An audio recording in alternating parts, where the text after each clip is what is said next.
ইসলাম হায় হায় হায় হায় হায় হায় AIDF হায় হায় হায় হায় হায় হায় গোরাগনিয়া বন্ধ করো বন্ধ করো বন্ধ করো গোরাগনিয়া বন্ধ করো বন্ধ করো বন্ধ করো জিন্দাবাদ জিন্দাবাদ জিন্দাবাদ আব্দুল সালাম শাহ জিন্দাবাদ জিন্দাবাদ জিন্দাবাদ গৌরব গগৈ জিন্দাবাদ জিন্দাবাদ জিন্দাবাদ কংগ্রেস পার্টি জিন্দাবাদ জিন্দাবাদ জিন্দাবাদ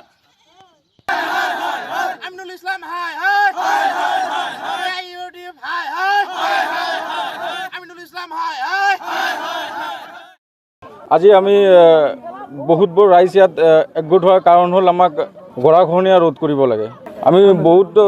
দুঃখজনকভাৱে ক'ব লগা বাধ্য একচুৱেলি যে আমি এইখন জেগাতে জন্ম লৈছোঁ, কিন্তু আজিৰ দিনত ক'ব গ'লে এইখন জেগাত যে থাকিব পাৰিম ভৱিষ্যত ইয়াৰ কোনো গেৰেণ্টি নাই, কাৰণ বহুত ভয়ানক পৰিস্থিতি গৰাখহনীয়াৰ কাৰণে। আৰু এইখন বিষয়ে ক'ব গ'লে প্ৰাক্তন আমাৰ এইখন জেগাৰ দক্ষিণ শালমাৰা মানকাছৰ জিলাৰ যিমানকেইবোৰ প্ৰাক্তন বিধায়ক আছিলে চবে জয় হোৱাৰ আগতে প্ৰতিশ্ৰুতি দিছিলে যে আমি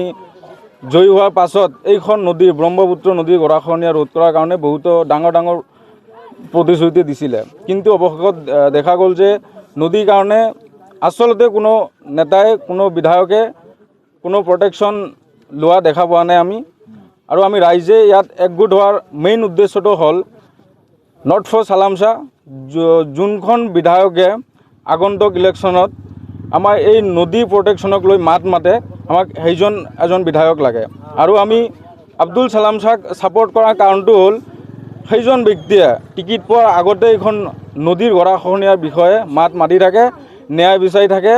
আৰু আমাক বহুত ভালকৈ প্ৰতিশ্ৰুতি দিছে যে যদি এইবাৰ আব্দুল চালাম শ্বাহ ডাঙৰীয়া টিকিট পায় এইখন নদীৰ গৰাখহনীয়া ৰোধ কৰিব। আৰু আমি আশা ৰাখিছোঁ যে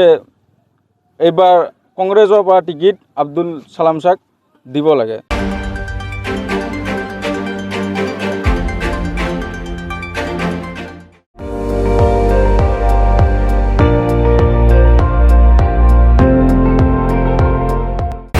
আপুনি চাই আছে ND24, সৰ্বশ্ৰেষ্ঠ নহয় সৰ্বোত্তমৰ দৌৰ।